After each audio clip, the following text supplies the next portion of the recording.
it is life-changing when you see both an engaged, empathetic servant leadership culture from leadership and massive stockholder value. And I have had the privilege of having both, and I can tell you that it is nirvana.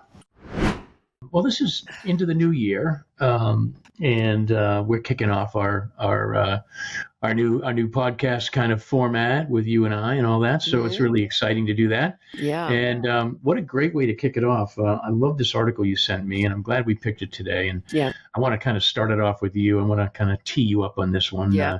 I know you've got some opinions, and we'll go from there. But yeah.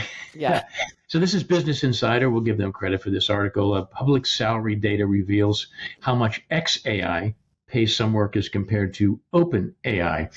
So here we have a, I don't know, is it a teenage feud being played out between two leaders? Between two leaders, Sam Altman from OpenAI and Elon Musk, our favorite billionaire at XAI. I'd love to get your thoughts on this because there's some really cool things in this article that people probably need to read between the lines on this, and you can bring some good insight here. So I'm teeing you up. You go. I'll add color, and we'll see where this goes. Let's have some fun. So most of what I'm thinking about here is based on my years of experience and then plugging this in, right? So this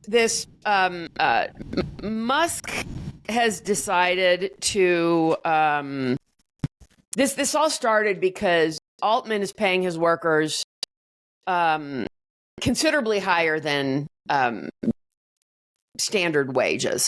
Right. Okay. And I might add, Musk is also paying his people higher than standard wages, but Altman by a long shot. And we'll talk about some of those figures. And then Musk filed a lawsuit against OpenAI in August of 24, accusing OpenAI of, quote, lavish compensation to, quote, starve competitors. So let me just say this here first.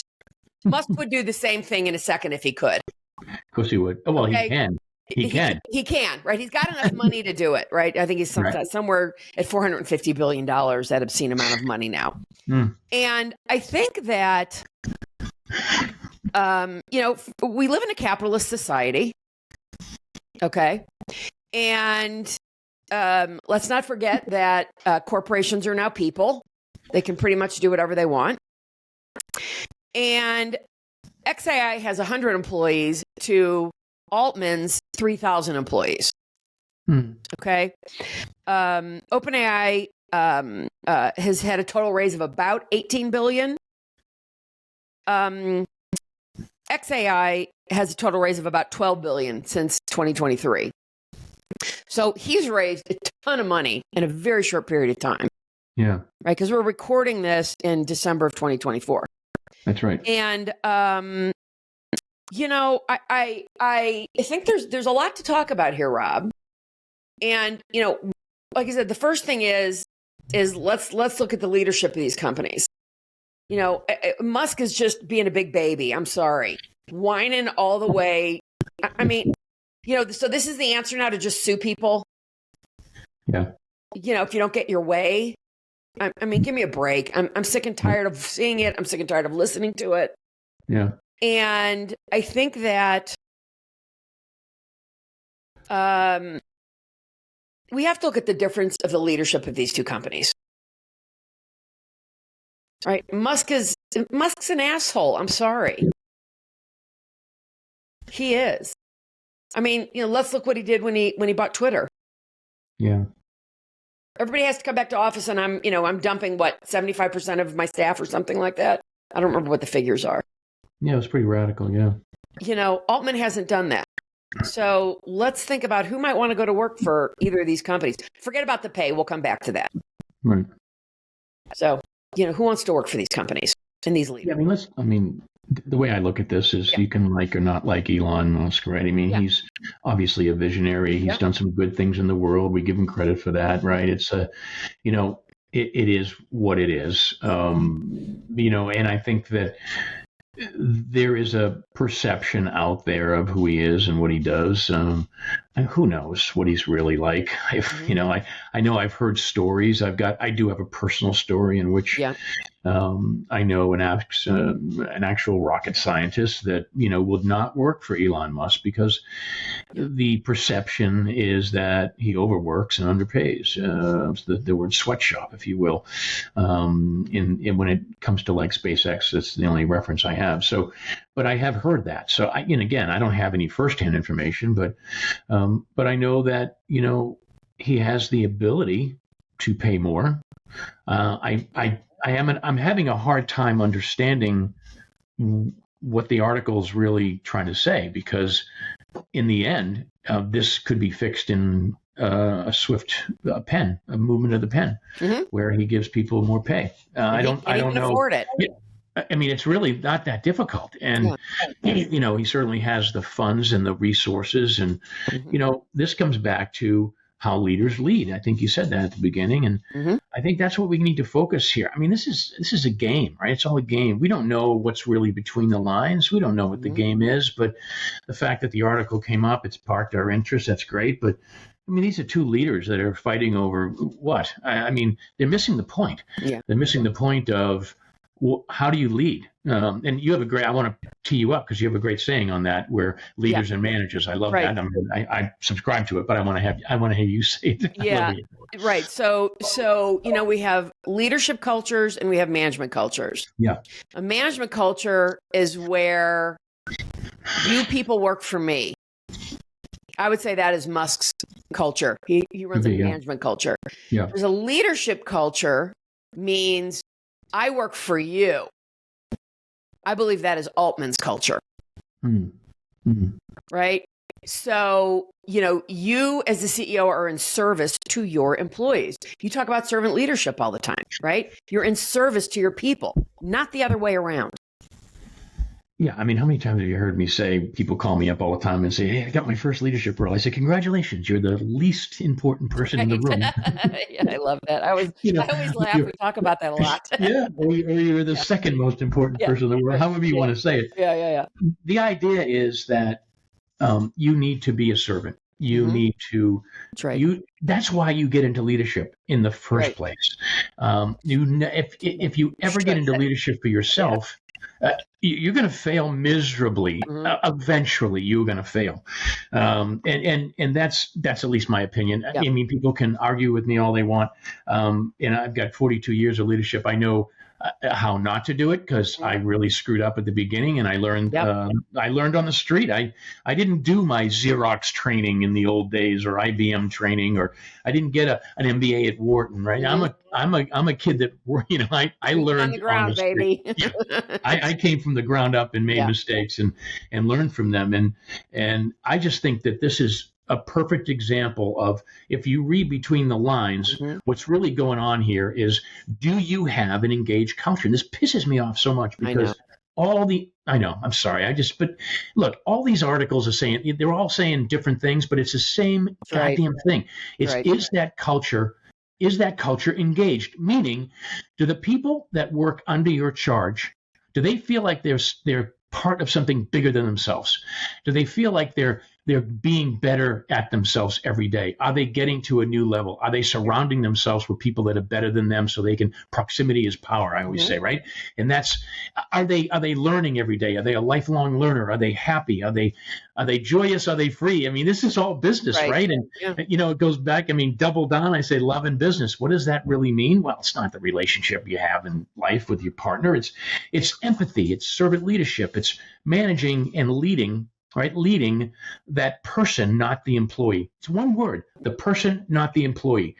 And I think this is it's all under the covers here. Yeah. I mean, you could read this article 10 times. I did it. I read it like 6 times. And I said, what's really happening here is, how are these people leading? Yeah. It just pisses me off that these articles come up and now we're focused on, it's salary, it's AI, it's all about the salary. And it's not about the salary, because if you do the research, Gallup, Stanford, Harvard, they all did research on employees. And you know this. Why do employees quit? They don't quit because of the money. They quit because of the culture. Manager. They quit because of the leadership.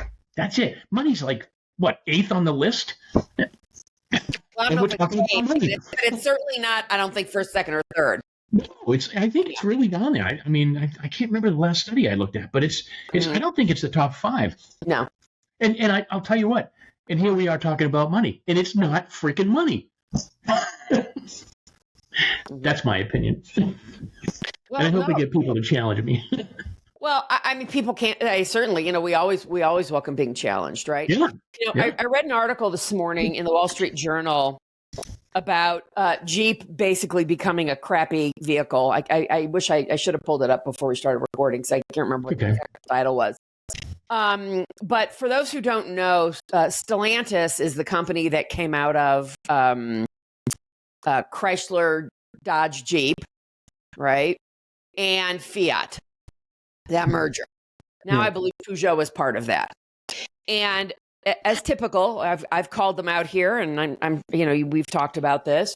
When you work for a publicly traded company, unfortunately, you get what you get, because they bow to Wall Street and all they care about is the bottom line. They really don't care about their people. And they interviewed a number of people who, had been, Jeep, Wagoneer, the Jeep brand drivers for decades, to say they won't buy their cars. They're just junk now. And it's because they also interviewed for, employees. I'm assuming they're former employees, because they'd probably be fired. Who talked about the cutbacks and the quality of the products they're using, and so on and so forth. They're delivering a fortune back to their shareholders. Yeah. But they're trying to get into this, like charging $80,000 for a Wagoneer. I'm thinking, are you kidding me? I didn't pay that much for my F-250 Lariat. Right. And that truck is a workhorse. Right. Now, of course, my truck's also 7 years old, but so it may be more than that now. But I'm thinking to myself, who would pay that kind of money for a Jeep Wagoneer? Are you crazy? I mean, really. And but I think that the point here is back to the leadership, right? The leadership of Stellantis, they don't care about their people. And apparently they don't much care about their products. It's a shame. Yep. It is really a shame. I remember back in the day, Rob, I'm going to tell you one more story. Yeah. You'll remember this. And for those who don't know, there was a little startup called EMC. Yeah. Founded by Dick Egan and Roger Marino. Yep. Back in the late 70s. I think they dropped out of school. I don't remember if it was Boston based. So they were probably. Cool story. Do you remember where they went to school? I mean, it could have been BU, Boston College. Yeah, I don't remember, but it was one of those. Yeah. MIT, I don't remember. Maybe you'll look it up while we're talking. Yeah. And they were selling, their objective was to sell storage and memory, RAID, which stood for Redundant Array of Independent Disks, DASD. I can't remember what DASD was an acronym for at this point. Everyone said, so these guys came into the market to compete against Storage Technology, who now is no longer in existence. They were bought by Sun, right? Or did Sun buy? Yep. So it was Storage Technology, IBM. Everybody said, this little startup's going to be able to compete against these companies. Guess what? The moral of this story is they kicked their ass all the way down the road. Both of these companies. Again, Storage Tech, who no longer even exists. EMC was now acquired by Dell, but EMC acquired a ton of companies, and they became not just a hardware company, but they started acquiring software companies. Yeah. Okay. Yeah. Brilliant. Yeah. They diversified their portfolio. Yeah. And then ultimately Michael Dell bought them. And Michael Dell's been extremely successful, especially since he took that company private. Yeah, Dell bought EMC in 2015. Yeah. It was in 2015. Okay, so it's been almost 10 years now. And again, the moral of this story is, here's this little startup that people said, they'll never be able to succeed. And they, not only did they succeed, they kicked everyone's ass. So the whole fact that Musk, the big baby, is whining all the way down the road and trying to sue Altman, give me a break. I got no pity for him. He can, let's talk about, Rob, like one of the first things in sales. All right. And I want you to jump off on this. Okay. That no one wants to hear about your problems. They only want to hear about your solutions.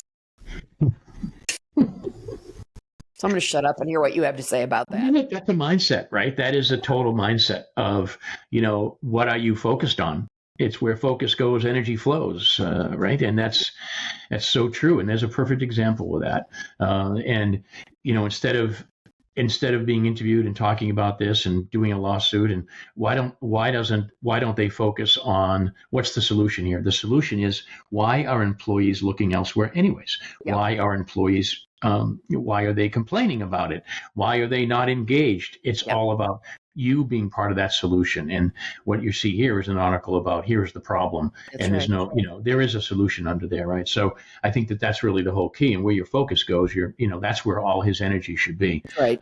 That's what I think about that. And just to go back to your question, Egan and Marino both went to Northeastern. Oh, and Egan actually got a master's at MIT. So you were right.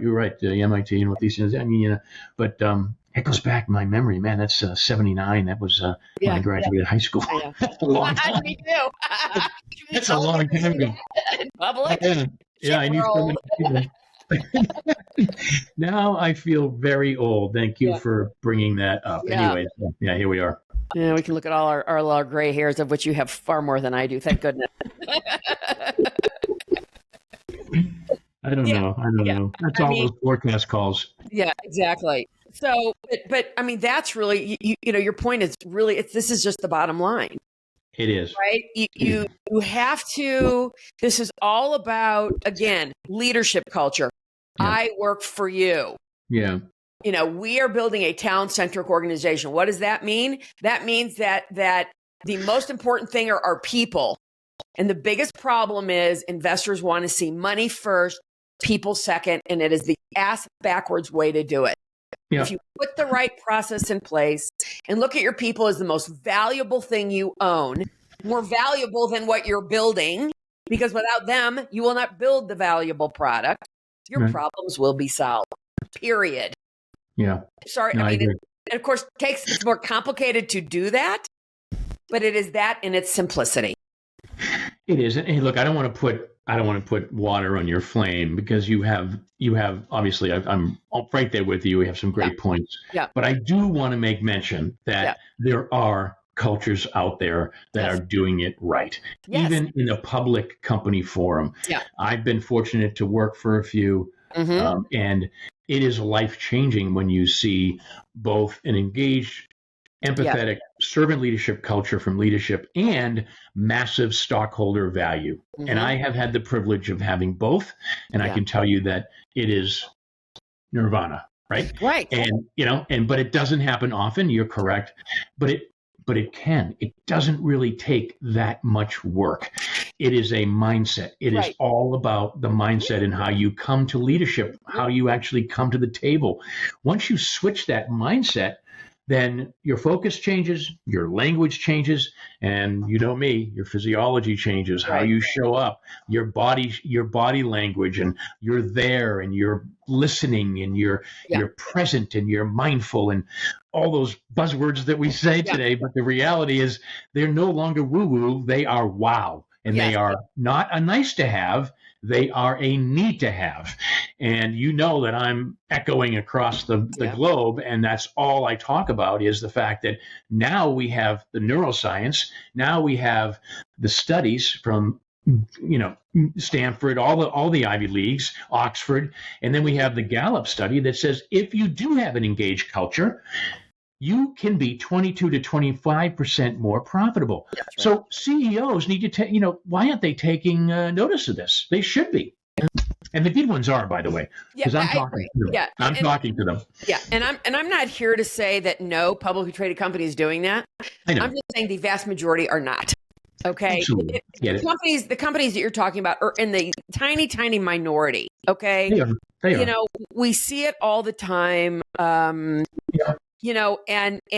what these big companies are doing, well, how do we make more profits? How do we do that? And instead of doing what you and I are talking about, they bring in somebody like McKinsey. I'm going to call that a horrible company. Mm-hmm. All right. And the horrible things that they have done, company after company after company, by just cutting costs to make more profit. That is not the way to do it. Yeah. So I am sorry. No, I know. It's just not the way to do it. You have to look at it this is really a glass half empty way to look at it. Let's just cut more people. Yeah. And I think to put a bow around this for this discussion, and I'll leave it to you for the last word. But for me, my last word is it really needs to be about conscious capitalism. Yeah.